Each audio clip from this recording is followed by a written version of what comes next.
Oi, pessoal. Essa semana a gente vai falar sobre o livro de 1 Coríntios.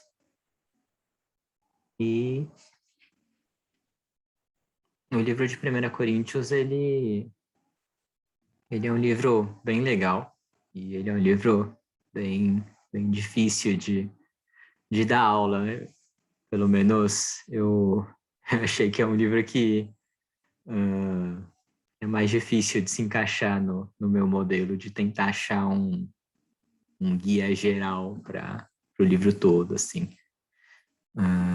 Mas, mesmo assim, acho que é um livro que a gente precisa muito ler hoje em dia, né? É um livro que é muito relevante para a Igreja Vida Nova, porque é um livro sobre uma igreja, em vários sentidos, parecida com a nossa, né? É um livro que tem essa igreja que é esse ajuntamento de pessoas, e onde tem pessoa dá problema, onde tem pessoa, às vezes tem conflitos, onde tem pessoas, tem gente insatisfeita, onde tem pessoas, muita gente começa a pensar de um jeito que é meio torto, meio que não está de acordo com o evangelho. E esse é o livro, né, e o livro de 1 Coríntios traz muitas respostas para essa igreja e para a gente também. Essa não é a primeira vez que eu estou tentando gravar. Eu confesso que não é tão fácil e várias vezes, tipo, eu falo, putz, não está muito legal. Aí eu volto. Mas, enfim, eu não vou orar com vocês para começar a aula, porque eu já orei e eu me sinto meio hipócrita, assim, meio que fazendo um teatrinho ou uma apresentação em forma de oração. Mas, enfim, vamos lá.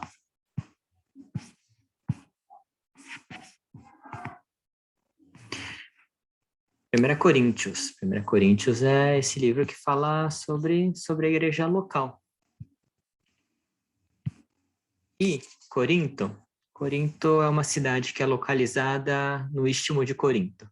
E isso talvez seja a coisa mais importante da cidade. Sabendo disso, dá para deduzir e inferir várias coisas. Deixa eu mostrar primeiro no mapa.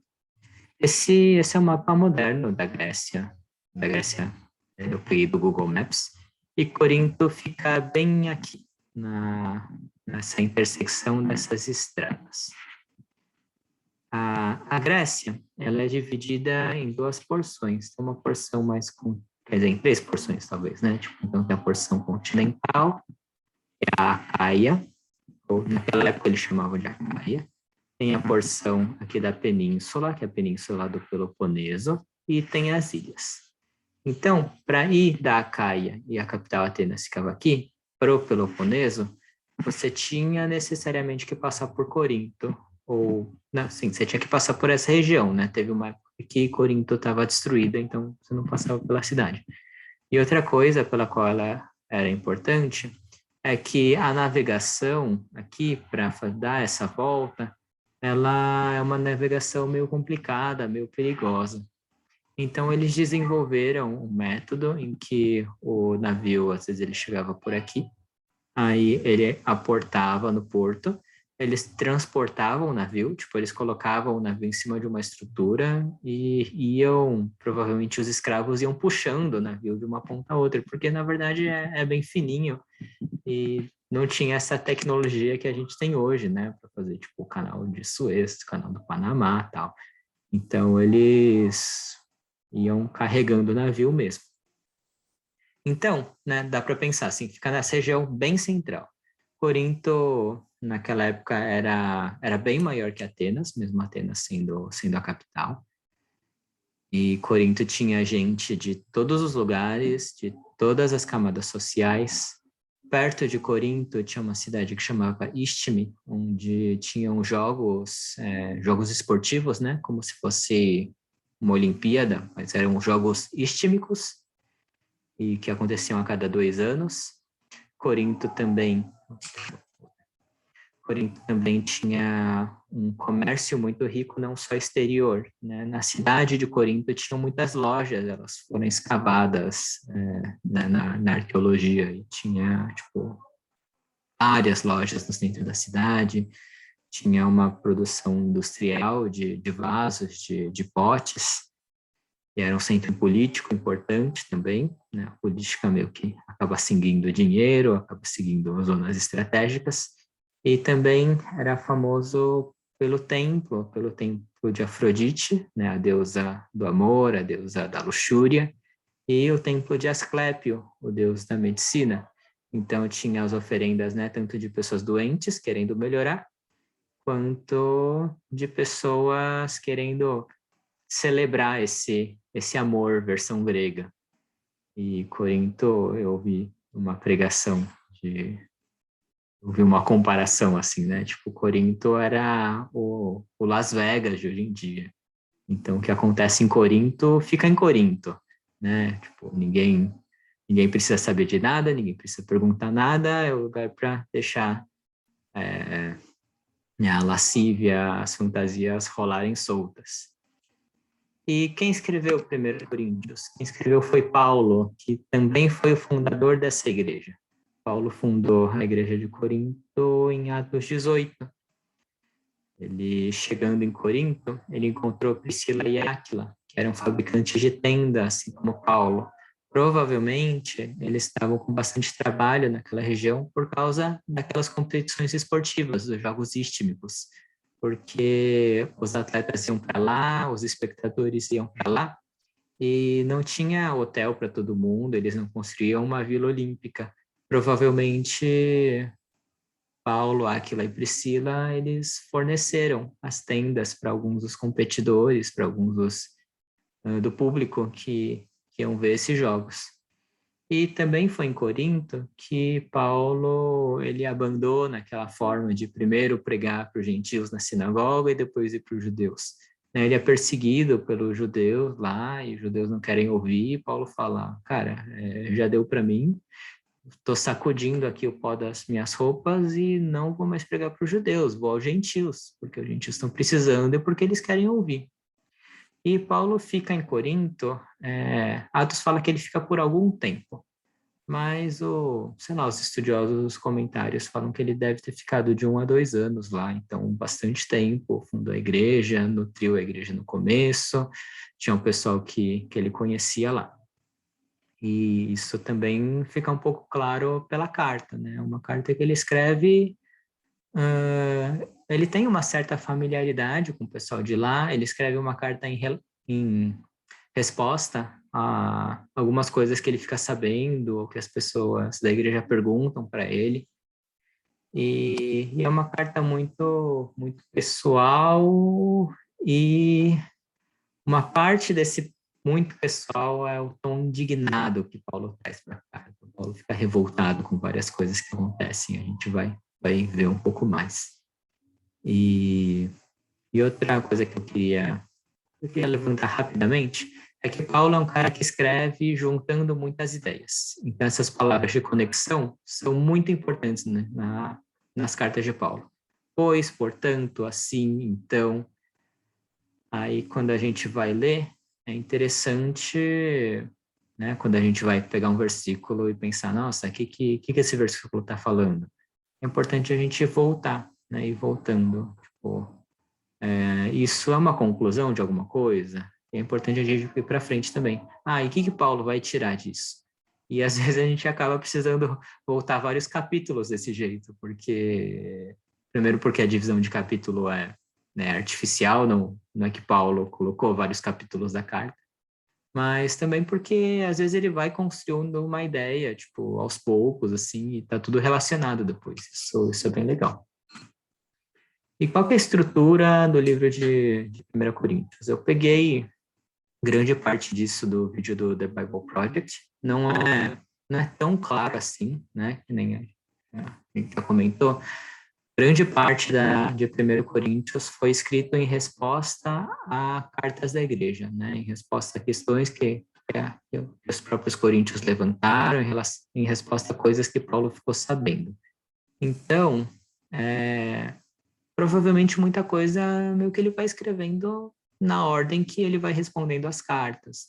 Não necessariamente tem todo um planejamento do que vai vir antes, do que vai vir depois, mas mais ou menos dá para dividir dessa forma. Do capítulo 1 a 4, ele vai falar de divisões da igreja, do 5 a 7, ele vai falar de algumas questões relacionadas à sexualidade, a casamento. Do capítulo 8 a 10, ele fala um pouco sobre. Ele usa comida, mas para falar sobre amor, para falar sobre consciência, ele fala sobre como sobre pureza cerimonial também, essa relação que a gente tem que ter com os ídolos. Capítulo 11 a 14, ele fala de reuniões, né, de alguns conflitos que os coríntios estavam tendo na hora de se reunir. É neste trecho que ele vai falar sobre os dons espirituais também. No capítulo 15, ele combate um questionamento, uma heresia que estava em Corinto sobre ressurreição. Aí no capítulo 16 ele fala um pouquinho sobre oferta, né, sobre a coleta de dinheiro para ajudar os santos e ele saúda as pessoas, vai encerrando. Então, vamos lá. O primeiro desses temas são as divisões. Antes de começar, em todos esses temas, é legal notar que Paulo, primeiro, ele vai levantar o problema, ele vai falar um pouquinho sobre o problema, e ele sempre vai levar para Cristo, ele sempre vai levar para Deus. Isso é uma atitude que a gente deve aprender com ele, né? Porque tudo isso é uma coisa que, na verdade, eu faço muito, de enxergar problema na igreja, né? De enxergar coisas que não estão muito legais, de enxergar coisas que devem mudar.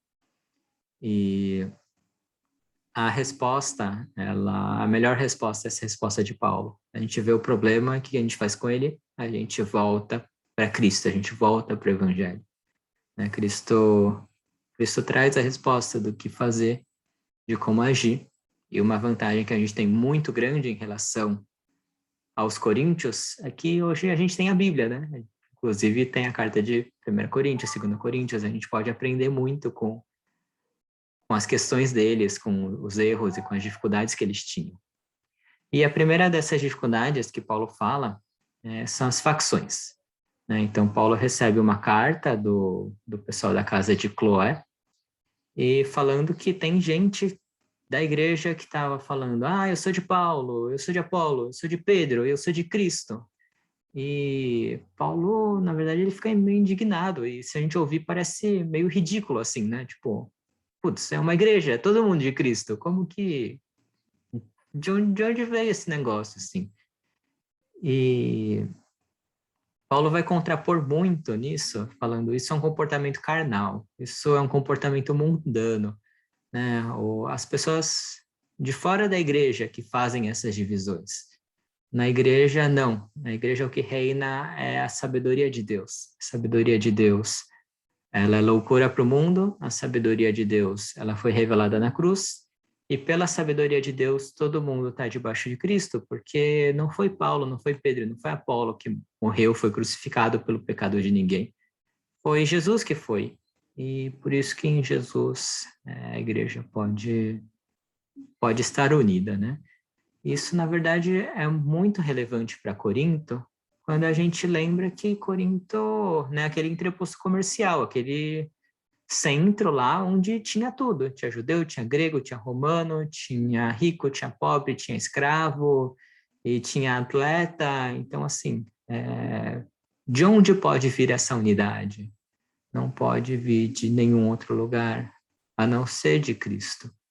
E é algo hum, que é difícil, que é não natural, por isso que a gente depende do Senhor para trazer essa unidade. Aí tem um pouquinho desse tema também no capítulo 6, que ele fala um pouco sobre disputas judiciais, que é um absurdo que irmão leve o outro irmão para o tribunal quando, poxa, os santos eles vão julgar os anjos na ressurreição, então como não julgar pequenas contendas entre um irmão e outro, e mais ainda, por que porque os dois irmãos não podem assumir parte do prejuízo em amor a Cristo, em amor ao seu irmão e em amor à igreja, né?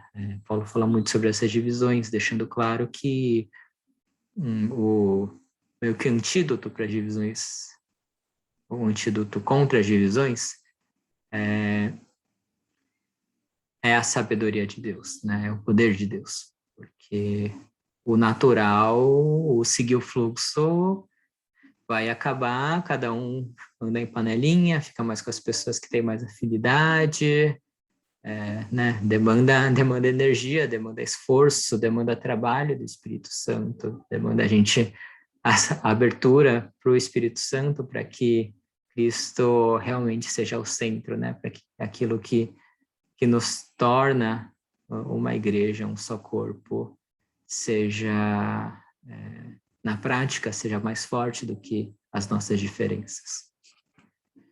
E o outro tema é a sexualidade. Paulo abre o capítulo 5 falando de uma coisa que ele ficou sabendo que deixou ele escandalizado, que foi ele ficou sabendo de um cara que estava tendo relações com a madrasta dele, né, com a mulher do pai dele. Quer dizer, espero que seja com a madrasta. Se for com a mãe, é pior ainda, né? E Paulo fala assim, nossa, que zoado, que absurdo, né? Como nem entre os não crentes, nem entre os pagãos acontece uma imoralidade desse tipo. O que vocês estão pensando? Que orgulho é esse que vocês estão tendo né? Nesse trecho que ele fala, vocês não sabem que um pouco de fermento faz toda a massa levedar, né? Faz toda a massa ficar fermentada. O fermento é um símbolo do pecado na Bíblia. E Paulo traz essa preocupação, né? Tipo, vocês não sabem que ter um cara desses no meio de vocês e vocês não fazerem nada. Tipo, vocês não têm noção do quanto dano isso pode trazer para a comunidade. E isso é outra coisa que a gente pode aprender, né? Esse cuidado, essa gravidade do pecado. A gente muitas vezes, né, nutre os nossos pecados lá, tem pecados que na igreja eles acabam sendo, parece que mais leves, mais aceitos ou mais comuns, e tem pecados que são maiores, assim. Mas Paulo fala de um jeito muito pesado, e na verdade é pesado, né? E sobre isso também, ele vai, ele vai trazer um esclarecimento, que acho que é um esclarecimento super relevante para a gente, nessa era da história que a igreja muitas vezes é vista como intolerante, homofóbica, transfóbica, que é o que ele fala no versículo 9 do capítulo 5, né? Ele fala assim, já lhes disse por carta que vocês não devem se associar com pessoas imorais. Com isso, não me refiro aos imorais desse mundo, nem aos avarentos, aos ladrões, aos idólatras. Se assim fosse, vocês precisariam sair desse mundo. Então, né, Paulo deixa muito claro, não é papel da igreja rejeitar as pessoas do mundo que estão vivendo em pecado. Não é isso, não é isso. Porque não tem como, né? Porque, poxa, se for assim, vocês precisariam sair desse mundo, porque não sobraria mais pessoas para se relacionar. Mas o que Paulo fala, continuando, é que não devem associar-se qualquer que, dizendo-se irmão, seja imoral, avarento, idólatra, caluniador, alcoólatra, ladrão. Com tais pessoas vocês nem devem comer. Então, acho que isso tem dois lados, né? O primeiro, é interessante notar que Paulo começa falando do pecado sexual, mas não é só do pecado sexual que ele está falando, né? Isso teria aquela tentação para a gente julgar com muito mais peso alguns pecados, assim, não, qualquer coisa. E do resto da Bíblia, dos restos das cartas de Paulo, também fica claro que não é exatamente, tipo, então o cristão não pode pecar, né? Se ele pecar, ele tem que ser isolado na igreja. Não é bem isso. Isso tem muito mais a ver com viver desse jeito e tá bem, assim, né? Tipo, não, eu tô aqui, eu tô tendo relações com a minha madrasta e eu acho que tudo bem, não preciso mudar, né? Ou, eu tô aqui, eu sou preguiçoso, eu tô aqui, eu sou avarento, eu sou desonesto e... deixa aqui, esse é meu pecado, eu carrego ele, eu tô, tô de boa, assim. Não, não é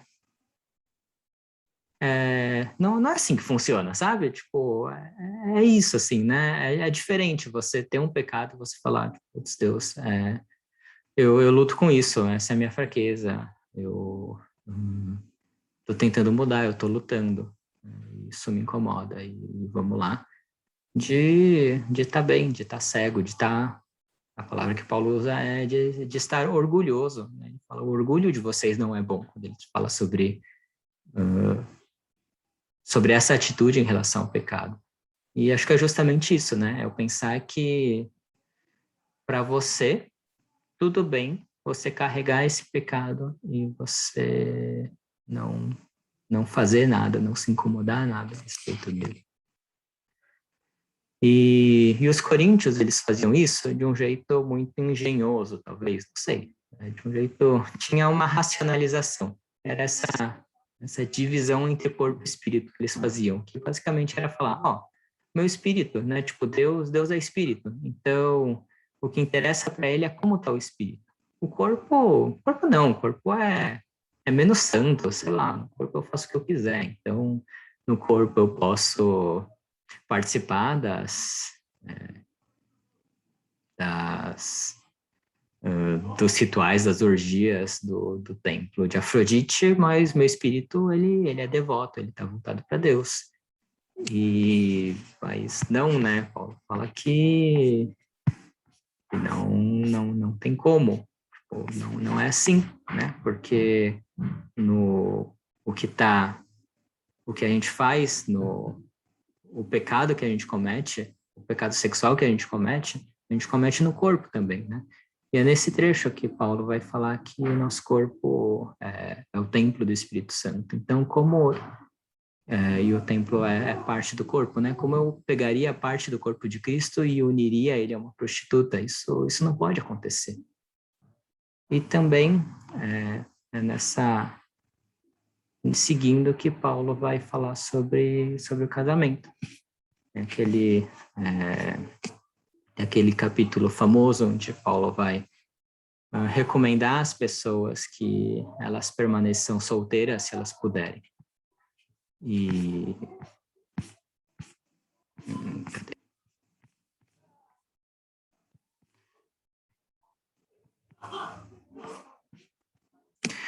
Paulo fala que isso é vantajoso porque quem está solteiro, ele está livre para se dedicar mais às coisas do Senhor do que as pessoas que estão casadas. O que também faz a gente pensar, assim, principalmente a nós solteiros, né? Se a gente tem mais tempo do que tem quem está casado e também tem mais tempo do que quem está namorando. Será que esse tempo que a gente tem a mais, que a gente, né, segundo Paulo, é vantajoso porque a gente poderia se dedicar mais ao Senhor? A gente está se dedicando ao Senhor ou a gente acaba gastando esse tempo com entretenimento, gastando esse tempo com coisas que, não sei, talvez sejam legais, sejam boas, mas podem não produzir resultados permanentes, né? Pensando numa escala de eternidade. E é isso que Paulo traz, assim, num dos versículos desse capítulo 7. Ele fala assim, né? O que quero dizer é que o tempo é pouco. De agora em diante, aqueles que têm esposa vivem como se não tivessem. Aqueles que choram como se não chorassem. Os que estão felizes como se não estivessem. Os que compram algo como se nada possuíssem. os que usam as coisas do mundo como se não as usassem, porque a forma presente deste mundo está passando. O que Paulo quer dizer um pouco é que quando a gente se dá conta de que o mundo ele é passageiro, de que a forma do mundo está passando, a nossa forma de lidar com as coisas, de lidar com o nosso casamento, de lidar com as nossas posses, de lidar mesmo com nossas emoções, com o nosso estado de espírito, ele muda muito, né? A escala de importância que a gente dá às coisas muda muito. E é isso que Paulo vai trazer o tempo todo com a carta, né? Tem um problema, tem uma questão. Vamos levar para Deus, vamos colocar na perspectiva certa, né? Então tem questões sobre sexualidade, tem questões sobre o pecado. Para a igreja, às vezes, putz, é um pecado a mais, isso está tudo bem. Não, mas vamos trazer para a perspectiva certa. O pecado, ele é absolutamente destruidor, né? O tempo que a gente tem, a disposição que a gente tem, a energia que a gente tem, não é nossa, né? Então, vamos glorificar Deus com o nosso corpo, vamos buscar coisas que têm valor eterno. Seguindo, a outra coisa sobre a qual Paulo vai falar é sobre comida. Tem uma das questões que os coríntios levaram para Paulo eu posso comer as comidas que são sacrificadas a ídolos, né? Uma cidade muito idólatra, uma situação que eles se deparavam muito. E o que Paulo fala é assim, a comida sacrificada ao ídolo ou não, o ídolo ele não é nada, então meio que tanto faz o ato de comer em si. Mas que mais tem nesse ato de comer, né? E é isso, tipo, o comer, ele não é tão relevante, mas vamos olhar para Cristo, vamos olhar para o Evangelho, né? Vamos olhar para Cristo que morreu pelo seu irmão também. E vamos pensar num cenário onde você sabe que tudo bem, mas o seu irmão acha que não. E ele te vê comendo, e isso afeta a consciência dele. Isso pode fazer ele tropeçar, né? Isso pode induzir ele a comer, ele achando que não deve comer. Isso pode induzir ele, não sei, talvez a pensar mal de você. E isso não faz bem. Então, tem aquele versículo, né, que Paulo fala. Então, se comer carne faz meu irmão tropeçar, eu nunca mais vou comer carne. Que é isso, né? É o olhar a perspectiva. O que é mais importante? O comer uma coisa que você quer comer ou o viver de forma amorosa em comunidade, né? Viver de forma que a gente tem esses direitos, mas a gente pode abrir mão desses direitos em amor às pessoas que estão conosco. E também Paulo vai falar sobre as reuniões. Paulo vai falar um pouquinho sobre a Santa Ceia, porque o que estava acontecendo? Em Corinto, eles muitas vezes se reuniam e eles comiam. Aí, quando eles faziam isso, algumas pessoas comiam pra caramba, assim, empanturravam, né? Imagina um pouco o nosso almoço fraternal, onde, aqui nosso almoço ele é muito rico, né? Tem muita comida. Mas, assim, hoje em dia não é de toda a igreja que é assim. E na época parece que também não, porque tinha algumas pessoas para quem que comiam mais do que elas precisavam e para outras elas faltavam.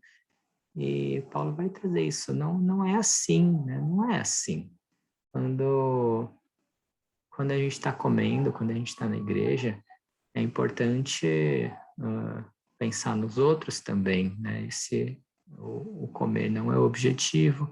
É nesse trecho que ele também dá instruções sobre a ceia do Senhor. E outra coisa que ele também vai falar sobre sobre coisas que algumas pessoas acabam pegando muito, sei lá, e acabam causando demais, é sobre o tempo da reunião, né? Sobre quem vai falar e sobre fazer as coisas de uma forma ordenada, né? De fazer as coisas com, sei lá, com, me fala, né? De tudo seja feito com decência e ordem. E meio que no meio desse bloco vai ter aquele capítulo 13, que vai falar sobre o amor. E isso, se for pensar, é bastante central no livro, porque, por um lado, né, tem o amor pelo qual a cidade de Corinto era conhecida, que era aquele amor exclusivamente erótico, sexual, do templo da deusa Afrodite, e ele vai contrapor com esse amor de Deus, que é o amor sacrificial, que é o amor que não olha para os próprios interesses, mas olha para os outros, o amor que a gente só aprende de Deus. E a motivação para olhar para o nosso irmão, né, seja olhar para ele e sobrar comida para ele comer, seja olhar para o pecado dele e odiar o pecado dele, seja de olhar para as divisões da igreja e falar, não, a gente precisa seguir a sabedoria de Deus e viver em unidade, porque se a gente for mundano, vai criar um monte de facção aqui dentro. Esse amor acaba sendo o centro, e ele também é o centro do como a gente deve usar os dons da igreja. A igreja de Corinto era uma igreja em que várias pessoas tinham dons. Do jeito que Paulo está falando, parece que muita gente tinha dom de línguas e usavam ou falavam livremente em línguas quando eles se ajuntavam, tipo, bem alto, de um jeito que ficava meio bagunçado. E Paulo fala, não é assim. Né? Se você vai falar em língua, que não sejam muitos, e que tenha pessoas para traduzir. Mas mais do que o dom de língua, você deve procurar o dom de profetizar, porque no dom de língua você se edifica, mas as outras pessoas não entendem. E no dom de profecia você fala, e a igreja é edificada. É sempre isso, colocar as coisas na perspectiva. E na perspectiva, a igreja é mais importante que o indivíduo. E o que é outra coisa que acho que a gente faria bem de se lembrar, principalmente talvez o pessoal mais jovem, que culturalmente é mais individualista do que o pessoal mais velho, né? Quando a gente vai pensar nas coisas, quando a gente coloca as coisas sobre o prisma, a ótica certa, o peso do individual diminui e o peso do coletivo, o peso do corpo, o peso da unidade, ele aumenta. E, finalmente, no capítulo 15, Paulo vai falar sobre ressurreição. E é uma questão engraçada, assim, né? Tipo, é estranho pensar que essa heresia poderia aparecer numa igreja. Ou como que uma igreja, tipo, não tanto tempo depois de Jesus morrer e ressuscitar, pode questionar se os mortos ressuscitam ou não? Tipo, e uma igreja cristã, assim, né? Que isso tá tão no centro. Mas, não sei, é uma dúvida que eles têm. E acho que é uma dúvida que, talvez não uma dúvida assim, tipo, Jesus ressuscitou ou não. Mas muitas vezes, hoje em dia, a gente ainda vive como se a ressurreição não fosse uma questão, não fosse um acontecimento. E Paulo, ele vai deixar muito claro que a ressurreição é o centro da fé cristã. Ele vai tão longe que ele fala assim, ó, no 15, 12. Ora, se está sendo pregado que Cristo ressuscitou dentre os mortos, como alguns de vocês estão dizendo que não existe ressurreição dos mortos? Se não há ressurreição dos mortos, então nem mesmo Cristo ressuscitou. E se Cristo não ressuscitou, é inútil a nossa pregação, como também é inútil a fé que vocês têm. Mais do que isso, seremos considerados falsas testemunhas de Deus, pois contra ele testemunhamos que ressuscitou a Cristo dentre os mortos.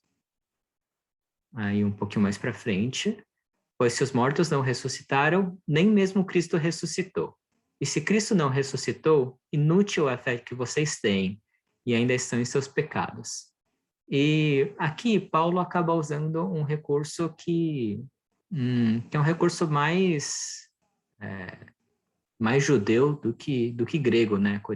Coríntios foi escrito em grego, que é essa coisa de ficar repetindo as coisas e de fazer um paralelismo, né? De falar a mesma coisa de formas diferentes para dar ênfase.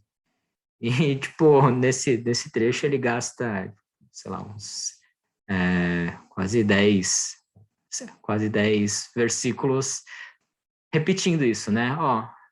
Não tem como vocês falarem que Cristo não ressuscitou, porque se Cristo não ressuscitou, a fé de vocês é inútil, porque se Cristo não ressuscitou, ninguém morreu pelos pecados, então a gente ainda tá morto nos nossos delitos e pecados, e aqueles que dormiram em Cristo, né, aqueles que morreram, eles estão perdidos, eles já eram. E ele arremata falando que se é somente para esta vida que temos esperança em Cristo, dentre todos os homens somos os mais dignos de compaixão. E nesse sentido, é uma heresia que ainda tem, né? Que é viver como se a nossa esperança em Cristo, como se o cristianismo, como se o evangelho, como se Jesus fosse só para essa vida, né? Como se a nossa recompensa, o nosso galardão, a nossa alegria, o nosso gozo em Deus seja para o nosso tempo aqui na Terra. E não é assim. A vida cristã é uma vida orientada para a eternidade. Às vezes pode parecer que tudo aqui é muito sólido, é muito duradouro, pode parecer que, especialmente para a gente que viveu a pandemia, que parece que se arrastou, né? Parece que esse 1 ano e meio durou para sempre, nossa vida aqui na Terra vai durar para sempre, mas não é assim. A eternidade, em comparação que a gente vive aqui, ou ela que é o real, né? É rapidão, assim, tipo, 60, 70, 80, 120 anos, comparado com, sei lá, o primeiro milênio de eternidade que a gente vai viver, o segundo, o 30º, tipo, é muito mais tempo, muito mais real. E é isso que Paulo está falando. A ressurreição, ela impacta a gente, ela impacta para a gente para sempre. Se a nossa única esperança, seguindo a Cristo, é ter uma vida boa, é viver de um jeito satisfatório na Terra, é estar confortável, não ter muitas preocupações, encontrar um sentido para a nossa vida aqui, nós cristãos, nós somos os mais dignos de compaixão.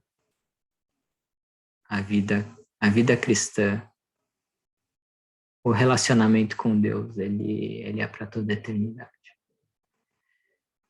E isso é outra coisa que coloca tudo sob perspectiva, né? Os nossos sofrimentos, as nossas lutas, o nosso pecado, tudo isso vai passar. E tudo isso vai passar muito rápido se a gente, né, pensar num tempo de milhões e milhões de anos. E bom, e esse é o... Aí no capítulo 16, Paulo faz vai falar de alguns aspectos práticos, ele saúda algumas pessoas, mas meio que ele não entra em nenhum outro grande tema. Então, o livro de Coríntios, de 1 Coríntios é isso, né? Paulo vai responder várias questões, o jeito dele responder as questões vamos olhar para Cristo, vamos olhar para o amor, vamos olhar para a ressurreição e para a eternidade. E a gente vai ter formas melhores de lidar com essas questões que aparecem. Então, não sei, queria nos incentivar a fazer mais esse exercício de sempre, em todas as questões, principalmente quando a gente pensa na nossa igreja de um jeito mais desanimado ou de um jeito mais crítico, que a gente possa também olhar para Cristo, né? Enquanto a gente olha para a vida nova, que que a gente procure as respostas, que a gente procure a forma certa de julgar e de avaliar as coisas nele. E que, fazendo isso, a gente possa tornar a nossa comunidade mais parecida com o jeito que ele deseja e que a gente possa caminhar para se tornar mais parecido com ele. Vamos orar? Senhor Deus, obrigado pelo livro de 1 Coríntios. Obrigado porque o Senhor tem algo a dizer. O Senhor quer participar de todos os aspectos da nossa vida e da nossa vida em comunidade. Que o Senhor molde nossa forma de enxergar. Que Cristo sempre esteja no centro da nossa visão. Que te seguir pelo resto da eternidade seja cada vez mais natural para a gente. Essa é a nossa oração, em nome de Jesus. Amém.